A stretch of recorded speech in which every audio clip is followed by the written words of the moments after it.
In the first stage of the procedure, the abortionist is actually watching the baby on a TV screen using an ultrasound machine.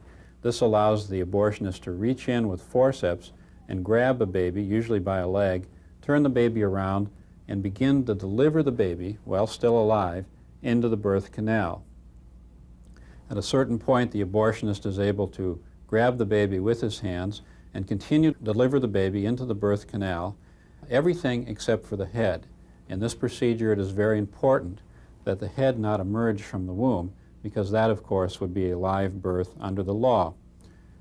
So the doctor actually grips the baby in a certain way described in the paper to ensure that the head does not emerge as well as the body.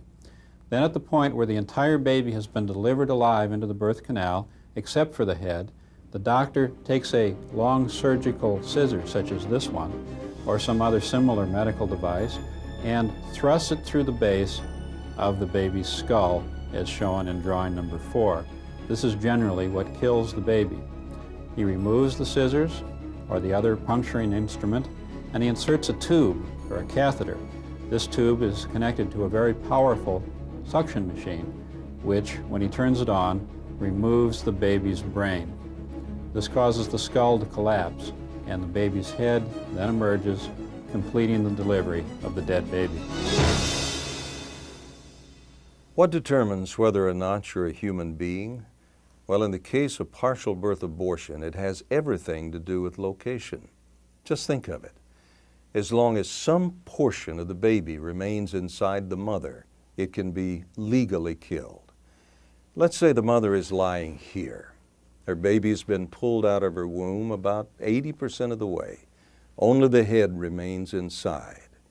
Did you know that according to a Supreme Court decision, this baby is not a human being?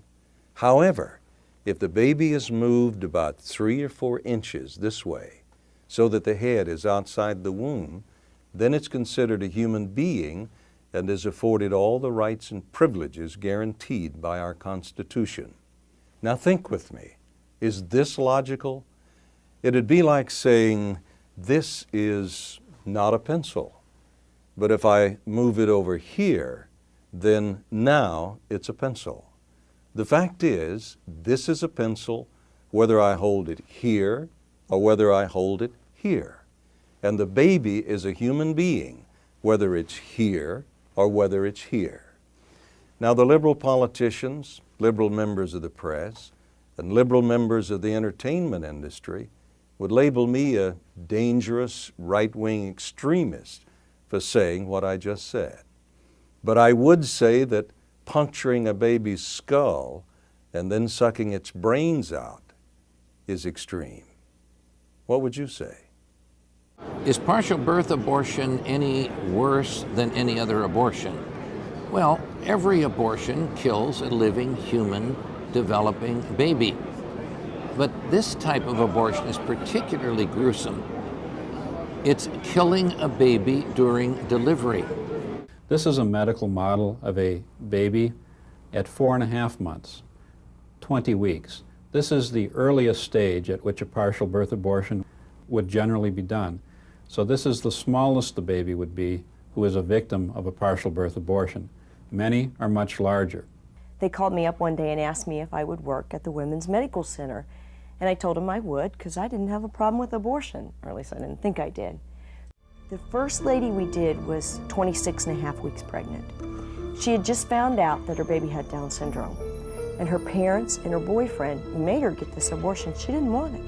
As a matter of fact, she cried the entire 3 days she was in there. So we did her first, because she was upsetting the rest of the patients. And we brought her into the operating room and put the gown on her, put her on the table, and put her legs in the stirrups. And we started an IV and gave her Valium just to calm her down so she wouldn't care what was going on. She didn't get a general anesthetic to knock her out. And I really thought those babies were dead at this point. I thought, they're not going to do this on a live baby, surely. You know, something's killed the baby. I don't know what I thought killed it, but they were very much alive, and you could see the heartbeat. And taking a pair of forceps, he went up inside the cervix and into the uterus and found one of the baby's feet and turned the baby in utero because it wasn't headed feet first. He has to bring the baby out feet first. So he brought that foot down through the birth canal. Then he went up and he grabbed the other foot and he brought it down through the birth canal until he had both of the feet on the outside. And grabbing his little feet with his hands, he pulled the baby out of the mother breech position until he had the entire body, everything delivered except for the head. And as I stood there, this little baby was kicking his feet and moving his little hands and fingers, and very much alive.